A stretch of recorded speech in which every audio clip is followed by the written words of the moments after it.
నెల్లూరు జిల్లా సైదాపురం మండలంలోని రైతన్నలకు 50% సబ్సిడీ ద్వారా జిలుగు విత్తనాలను పంపిణీ చేస్తున్నామని మండల వ్యవసాయ శాఖ అధికారి హైమావతి పేర్కొన్నారు. సైదాపురం పట్టణంలోని స్థానిక రైతు భరోసా కేంద్రం వద్ద సోమవారం రైతులకు జిలుగు పంపిణీ చేశారు.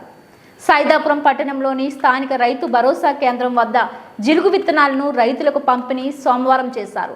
ఈ సందర్భంగా వ్యవసాయ శాఖ అధికారిని హైమావతి మాట్లాడుతూ మండలంలో మొదటి విడతగా 150 క్వింటాళ్లు జిలుగు విత్తనాలు వచ్చాయని, అన్ని రైతు భరోసా కేంద్రాలలో అందుబాటులో ఉన్నాయని, రైతు ఈ అవకాశాన్ని సద్వినియోగం చేసుకోవాలని సూచించారు. ఈ రోజు సైదాపురం రైతు భరోసా కేంద్రంలో జిలుగు విత్తనాలను రైతులకు పంపిణీ చేయడం జరిగిందన్నారు.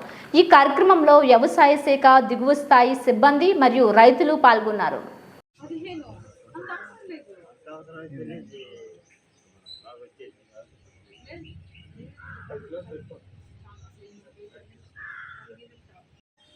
అందరికీ నమస్కారం. నా పేరు హైమావతి, మండల వ్యవసాయ సైదాపురం.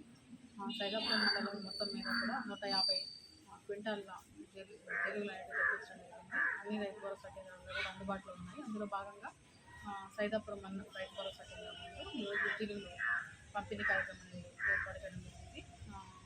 ఈరోజు రైతులందరికీ కూడా డిస్ట్రిబ్యూషన్ జరుగుతుంది. అన్ని ఆర్టికల్లో కావున రైతులు